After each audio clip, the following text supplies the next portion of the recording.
Hi friends, ಇವನಿದೆ ಯೋಜನೆಯ June, July, August ಈ ಒಂದು 3 ತಿಂಗಳ ಸೆಲ್ಫ್ ಡಿಕ್ಲರೇಷನ್ ಈಗಾಗಲೇ ಪ್ರಾರಂಭ ಆಗಿದೆ. ಆದರೂ ಸಹ ಸೆಲ್ಫ್ ಡಿಕ್ಲರೇಷನ್ ಸಬ್ಮಿಟ್ ಮಾಡೋದಕ್ಕೆ ಯಾರಿಗೂ ಸಹ ಸಾಧ್ಯ ಆಗ್ತಾ ಇಲ್ಲ.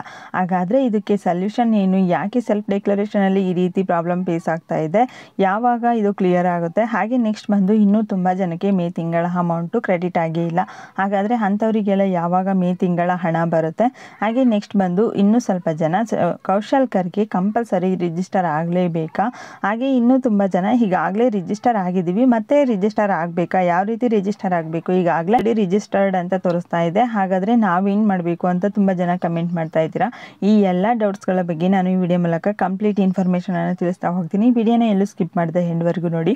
ಹಾಗೆ ಯಾರಾದರೂ ಇದೇ ಫಸ್ಟು ನನ್ನ ಚಾನಲನ್ನು ನೋಡ್ತಾ ಇದ್ದರೆ ಈಗಲೇ ಸಬ್ಸ್ಕ್ರೈಬ್ ಮಾಡಿ. ಹಾಗೆ ನಾನು ಕೊಡುವಂತಹ ಇನ್ಫಾರ್ಮೇಷನ್ ನಿಮಗೆ ಯೂಸ್ಫುಲ್ ಆಗ್ತಿದೆ ಅಂತ ಅಂದರೆ ತಪ್ಪದೇ ಈ ವಿಡಿಯೋಗೆ ಒಂದು ಲೈಕ್ ಮಾಡಿ. ಹಾಗೆ ಈಗ ಹೊಸದಾಗಿ ಬಂದಿರೋ ಅಂತಹ ಒಂದು ಅಪ್ಡೇಟ್ ಹೈಪ್ ಅಂತ ಇದೆ ನೋಡಿ, ಹೈಪ್ ಮಾಡಿ. ನನ್ನ ವಿಡಿಯೋ ನಿಮಗೆ ಇಷ್ಟ ಆಗಿದೆ, ಇನ್ಫಾರ್ಮೇಷನ್ ಇಷ್ಟ ಆಗ್ತಿದೆ ಅಂತ ಅಂದರೆ ಹಾಗೆ ಈ ವಿಡಿಯೋನ ಎಲ್ಲರಿಗೂ ಸಹ ಶೇರ್ ಮಾಡಿ. ಮೊದಲನೇದಾಗಿ ಸೆಲ್ಫ್ ಡಿಕ್ಲರೇಷನ್ ಬಗ್ಗೆ ನೋಡೋದಾದರೆ ಸೆಲ್ಫ್ ಡಿಕ್ಲರೇಷನ್ 1ನೇ ತಾರೀಕಿನಿಂದನೇ ಪ್ರಾರಂಭ ಆಯಿತು.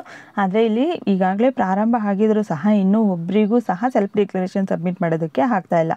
ಹಾಗಾದರೆ ಏನು ಪ್ರಾಬ್ಲಮ್ ಆಗಿದೆ ಅಂತ ಅಂದರೆ ಇಲ್ಲಿ ಗೆಟ್ ಆಧಾರ್ ಡೀಟೇಲ್ಸು ಫಿಲ್ ಆಗ್ತಾ ಇಲ್ಲ, ತಗೋತಾ ಇಲ್ಲ. ಇಲ್ಲಿ ಯುವನಿಧಿ ಡಿಪಾರ್ಟ್ಮೆಂಟ್ ಅವರು ಈಗ ಇದ್ರ ಬಗ್ಗೆ ಒಂದು ಹೊಸ ಅಪ್ಡೇಟನ್ನು ಕೊಟ್ಟಿದ್ದಾರೆ. ಇಲ್ಲಿ ಗೆಟ್ ಆಧಾರ್ ಡೀಟೇಲ್ಸಲ್ಲಿ ಆಧಾರ್ ಡೀಟೇಲ್ಸು ಫೆಚ್ ಆಗ್ತಾ ಇಲ್ಲ, ಸ್ವಲ್ಪ ಇಶ್ಯೂ ಆಗಿದೆ. ಹಾಗಾಗಿ ನಾವು ಇದನ್ನು ಆದಷ್ಟು ಬೇಗನೆ ಕ್ಲಿಯರ್ ಮಾಡ್ತೀವಿ. 5ನೇ ತಾರೀಕಿನ ಮೇಲೆ ನೀವು ಸೆಲ್ಫ್ ಡಿಕ್ಲರೇಷನನ್ನು ಸಬ್ಮಿಟ್ ಮಾಡಿ ಅಂತ ಒಂದು ಹೊಸ ಅಪ್ಡೇಟನ್ನು ಕೊಟ್ಟಿದ್ದಾರೆ. ಹಾಗೆ ನೆಕ್ಸ್ಟ್ ಬಂದು ತುಂಬ ಜನ ಇನ್ನೂ ನಮಗೆ ಮೇ ತಿಂಗಳ ಅಮೌಂಟು ಕ್ರೆಡಿಟ್ ಆಗೇ ಇಲ್ಲ, ಯಾವಾಗ ಅಮೌಂಟ್ ಬರುತ್ತೆ? ಸ್ವಲ್ಪ ಜನಕ್ಕೆ ಅಮೌಂಟು ಕ್ರೆಡಿಟ್ ಆಗಿದೆ, ಇನ್ನು ಸ್ವಲ್ಪ ಜನಕ್ಕೆ ಅಮೌಂಟ್ ಬಂದಿಲ್ಲ. ಅಂಥವರಿಗೆಲ್ಲ ಇದೇ ತಿಂಗಳಲ್ಲಿ ಅಮೌಂಟು ಸಹ ಬರುತ್ತೆ ಅಂತ ಯುವನಿಧಿ ಡಿಪಾರ್ಟ್ಮೆಂಟ್ ಅವರೇ ತಿಳಿಸ್ತಾ ಇದ್ದಾರೆ.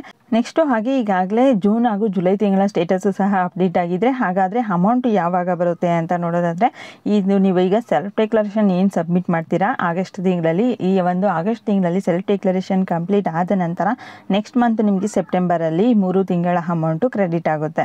ಅಲ್ಲಿವರೆಗೂ ಸಹ ವೇಟ್ ಮಾಡಬೇಕಾಗಿರುತ್ತೆ. ಹಾಗೆ ಸ್ಟೇಟಸಲ್ಲೂ ಸಹ ಕೆಲವರಿಗೆ ಒಬ್ಬೊಬ್ಬರಿಗೆ ಒಂದೊಂದು ಥರ ಸ್ಟೇಟಸ್ಸು ಶೋ ಆಗ್ತಾ ಇದೆ. ಈ ಸ್ಟೇಟಸ್ ಎಲ್ಲನೂ ಸಹ ಕರೆಕ್ಟಾಗಿ ಅಪ್ಡೇಟ್ ಆಗುತ್ತೆ. ಸೆಲ್ಫ್ ಡಿಕ್ಲರೇಷನ್ ಸಬ್ಮಿಟ್ ಮಾಡಿದ್ಮೇಲೆ ನೀವು ಅಲ್ಲಿವರೆಗೂ ಸಹ ಸ್ವಲ್ಪ ದಿನ ವೇಟ್ ಮಾಡಿ. ನೆಕ್ಸ್ಟ್ ಬಂದು ತುಂಬ ಜನ ಕೌಶಲ್ಕರ್ಗೆ ರಿಜಿಸ್ಟರ್ ಆಗಲೇಬೇಕಾ, ಕಂಪಲ್ಸರಿನಾ? ರಿಜಿಸ್ಟರ್ ಆಗದಲ್ಲೇ ಇದ್ದರೆ ಅಮೌಂಟು ಸ್ಟಾಪ್ ಆಗುತ್ತಾ, ಅಥವಾ ರಿಜಿಸ್ಟರ್ ಆದಮೇಲೆ ಅಮೌಂಟು ಸ್ಟಾಪ್ ಆಗುತ್ತಾ? ರಿಜಿಸ್ಟರ್ ಆದರೆ ಕೆಲವರು ಹೇಳ್ತಾ ಇದ್ದಾರೆ ಅಮೌಂಟ್ ಬರಲ್ಲ ಅಂತ ತುಂಬ ಜನ ಕಮೆಂಟ್ ಮಾಡ್ತೀರಾ.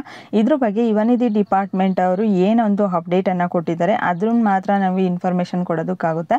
ಅದೇ ರೀತಿ ಅವ್ರು ಹೇಳ್ತಾ ಇರೋದು ನಿಮಗೆ ರಿಜಿಸ್ಟರ್ ಆದರೆ ಮಾತ್ರನೇ ಅಮೌಂಟ್ ಬರುತ್ತೆ ಅಂತ. ಈಗ ಸೆಲ್ಫ್ ಡಿಕ್ಲರೇಷನಲ್ಲೂ ನೋಟ್ ಅಂತ ಕೊಟ್ಟಿದ್ದಾರೆ, ಸ್ಟೇಟಸಲ್ಲೂ ಸಹ ಕೊಡ್ತಾ ಇದ್ದಾರೆ. ಹಾಗಾಗಿ ರಿಜಿಸ್ಟರ್ ಆದರೆ ಅಮೌಂಟ್ ಬರುತ್ತೆ ಅಂತ ತಿಳಿಸ್ತಾ ಇದ್ದಾರೆ. ಇದು ನಿಮ್ಮ ಚಾಯ್ಸ್ ಆಗಿರುತ್ತೆ. ನಿಮಗೆ ಇಲ್ಲಿ ಇಂಟ್ರೆಸ್ಟ್ ಇದೆ ಅಂತ ಅಂದರೆ ರಿಜಿಸ್ಟರ್ ಆಗಿ. ಇಲ್ಲಿ ಆದರೆ ಯುವನಿಧಿ ಡಿಪಾರ್ಟ್ಮೆಂಟ್ ಮಾತ್ರ ಕಂಪಲ್ಸರಿ ರಿಜಿಸ್ಟರ್ ಆಗಬೇಕು ಅಂತ ತಿಳಿಸ್ತಾ ಇದ್ದಾರೆ. ಈಗ ನಿಮಗೆ ಇದರಲ್ಲಿ ಇಂಟ್ರೆಸ್ಟ್ ಇಲ್ಲ ನಮಗೆ ರಿಜಿಸ್ಟರ್ ಆದರೆ ಅಮೌಂಟ್ ಸ್ಟಾಪ್ ಆಗುತ್ತೆ ಅಂದರೆ ನಿಮಗೆ ಅಮೌಂಟ್ ಸ್ಟಾಪ್ ಆಗೋವರೆಗೂ ಸಹ ವೇಟ್ ಮಾಡಿ. ಆವಾಗ ಏನಾದರೂ ನಿಮಗೆ ಅಮೌಂಟ್ ಸ್ಟಾಪ್ ಆಯಿತು ಅಂದರೆ ಆಗ ರಿಜಿಸ್ಟರ್ ಆಗಿ, ಆಗ ನಿಮಗೆ ಅಮೌಂಟು ಕಂಟಿನ್ಯೂ ಆಗಿ ಬರುತ್ತೆ. ನೆಕ್ಸ್ಟ್ ಈಗ ತುಂಬ ಜನಕ್ಕೆ ಈಗಾಗಲೇ ಯಾರಿಗೆಲ್ಲ 1 ಇಯರ್ ಕಂಪ್ಲೀಟ್ ಆಗಿದೆ ಅಂಥವರಿಗೆ ನೀವು ರಿಜಿಸ್ಟರ್ ಆಗಿಲ್ಲ ಅಂದ್ರೂ ಯುವನಿಧಿ ಡಿಪಾರ್ಟ್ಮೆಂಟ್ ಕಡೆಯಿಂದನೇ ಕಾಲ್ ಬರುತ್ತೆ. ಆಗ ನೀವು ಅವರು ಇನ್ಫಾರ್ಮೇಷನನ್ನು ಕೊಡ್ತಾರೆ. ಆ ಒಂದು ಟ್ರೈನಿಂಗನ್ನು ಅಟೆಂಡ್ ಮಾಡಿದ್ರು ಸಹ ನಿಮಗೆ ರಿಜಿಸ್ಟರ್ ಆಗದಲ್ಲೇ ಇದ್ದರೂ ಅವರೇ ಕಾಲ್ ಮಾಡಿ ನಿಮಗೆ ಟ್ರೈನಿಂಗನ್ನು ಕೊಡ್ತಾರೆ. ಹಾಗೆ ನೆಕ್ಸ್ಟ್ ಬಂದು ಈಗಾಗಲೇ ರಿಜಿಸ್ಟರ್ ಆಗಿರೋರು ಮತ್ತೆ ರಿಜಿಸ್ಟರ್ ಆಗಬೇಕಾ ಅಂದರೆ ಇದರ ಅವಶ್ಯಕತೆ ಇರೋದಿಲ್ಲ. ಈಗಾಗಲೇ ನೀವು ರಿಜಿಸ್ಟರ್ ಆಗಿದ್ದರೆ ಯುವನಿಧಿ ಡಿಪಾರ್ಟ್ಮೆಂಟಿಂದ ಕಾಲ್ ಬರುತ್ತೆ, ವೇಟ್ ಮಾಡಿ ಅಲ್ಲಿವರೆಗೂ ಸಹ. ನೆಕ್ಸ್ಟ್ ಕೌಶಲ್ಕರ್ಗೆ ರಿಜಿಸ್ಟರ್ ಆಗಬೇಕಾದ್ರೆ ನಿಮಗೆ ಇಲ್ಲಿ ರಿಜಿಸ್ಟರ್ ಆಗೋಕ್ಕೆ ಬರ್ತಾ ಇಲ್ಲ, ಅಥವಾ ರಿಜಿಸ್ಟರ್ ಆಗಬೇಕಾದ್ರೆ ಏನಾದರೂ ಪ್ರಾಬ್ಲಮ್ಸ್ ಆಗ್ತಾ ಇದೆ, ಸಬ್ಮಿಟ್ ಆಗ್ತಾ ಇಲ್ಲ ಅಂತಂದರೆ ಅಂಥವರು ಇನ್ಸ್ಟಾಗ್ರಾಮಲ್ಲಿ DM ಮಾಡಿ, ನಾನು ನಿಮಗೆ ಕೌಶಲ್ಕರ್ಗೆ ರಿಜಿಸ್ಟರ್ ಮಾಡಿ ಕೊಡ್ತೀನಿ.